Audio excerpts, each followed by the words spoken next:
Hello everyone, making sure this thing's working. This is Bob Skeleton here, talking at you in human form once again. Promise I'll get back to using the puppet eventually. It's just I have to kind of figure out how to sit it in front of the webcam and stuff. This is not a wrestling video. This is actually it's non-wrestling related, which I probably already said, but I try to stay away from doing a lot of social commentary on YouTube because I see how people kind of end up hanging themselves doing social commentary and then end up putting their foots in their mouths. I try to stay away from that. I try to stay away from basically any excuse people have to mock me. My little YouTube series is probably enough reason. But you know what? This was just something that was really annoying me, and I think it's really stupid, and I think that I'm just going to talk about because I think it's dumb. You may have heard, you probably have, because if you live in the East Coast, there's like billboards for it everywhere, that May 21st is supposed to be the end of the world. That a group called Family Radio, based out in California, playing me hits from the 50s. Wait, no. I even screw up the jokes I try and steal from people. They play the hits of the 40s, the 50s, and 1860s. Got that from the Colbert Report. Basically, their leader, Harold Camping, says the end of the world is nigh, and that Saturday, all the good Christians are going up to heaven, and all the rest of you bitches are gonna fry. And yeah, that rhymed. Ooh. But basically, that's what he says. That the rapture is gonna happen. All the good Christians are gonna go up to heaven. Well, I have to say Mr. Camping is pretty good at predicting the end of the world. He has experience doing it. He said the world was originally going to end in 1994, and didn't. It's May 20th, 2011, and we're all still here. So, yeah, this whole end of the world thing is all BS. It's not going to happen. It's annoying. It's not benefiting anybody. But here's why I think it's going to happen. These are my 3 reasons. Number 1, I'm not super religious. I don't claim to be. It's something I really have against organized religion. Just right now, it doesn't. Right now, I don't trust a lot of it. I don't trust, after the whole, thing with the child molester priest scandal thing came out. I don't take a lot of stock in what the Catholic Church has to say. And that's just me. I might be wrong, but, that's a whole other kettle of fish. I'm not super religious, and I'm not saying there aren't priests and preachers who go out there and do good things and actually try and help the community. It's not what I'm saying at all. But just for my purposes, I'm not really big on religion. Now, but I did watch. Now, sorry, getting to my next point. I did watch video from this one Bible dude. This dude guys study the Bible for 40 years. 40 years was what he said before. I can't remember exactly what he said. I can't remember who he was. I know he was credible, though. I probably should have the link up down there, which, maybe I'll look for it later and put it down there in the sidebar. Or I guess bottom bar. It's not the sidebar anymore. But this guy had studied the Bible forever and said that basically, someone asked Jesus when the end of the world was coming or when he was going to come back. And Jesus basically said, I don't know. Yeah, he either he didn't know or he didn't want to tell us. So, and again, I don't know the exact Bible quote. If anybody's watching this and knows it, feel free to copy and paste it in the comments. But basically, if Jesus doesn't know when the world's going to end or didn't want to tell us when the world's going to end, what makes you think this idiot has suddenly found the answer? What makes you think this 150-year-old friggin' talking skeleton that probably looks like what Dorian Gray's portrait actually looks like? What makes you think he knows when the world's going to end? Because he doesn't. Nobody knows when the world's going to end. Yeah, and that gets to my next point. People have been predicting the end of the world for, since the beginning of the world.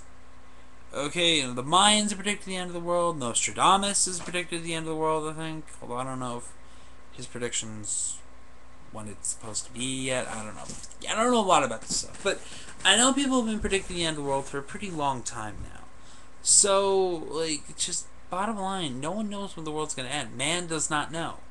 So then why do people keep putting credence in, people who make predictions? Because every single one of them has quite obviously failed, because we're all still here. The world hasn't ended yet. It's just nonsense that people put this much faith in. Just, guys, you really shouldn't be putting faith in. And just from a pure scientific perspective, taking religion completely out of the equation, which doesn't really work when you're talking about the rapture, but taking religion out of the equation, putting science in here, science. You know, Mr. Camping says the world's going to end because a giant earthquake's going to split the entire world, and the Christians are all going to go up, or maybe not split, but rock the entire world, and all the Christians are going to go up, and all the rest of us are all going to get our asses kicked until October. I'm no geologist. I'm no someone who has expert in geology or is an expert in geology, but I'm pretty sure it's not the way earthquakes work. My basic understanding is earthquakes happen when tectonic plates, which is the plates that all land is on, kind of move up against each other. There's sort of friction there. The friction causes it to shake, and voila, we get an earthquake. Now, I don't think there can be a worldwide earthquake, but it's not just like one line. It's not just like they're two pieces all connected and it goes down the center of the earth. The tectonic plates are in all different locations, and if they're not shifting the fault lines of tectonic plates, are in all different locations. And if they're not shifting against each other, I don't think they can cause earthquakes. So, from a pure scientific perspective, this theory's shot right there. Not that it really matters, because, super religious people usually don't listen to science anyway. But, just pretty much every possible point you could think of has been debunked. But what really bugs me, and what really worries me, is not necessarily that people are going to look like idiots, but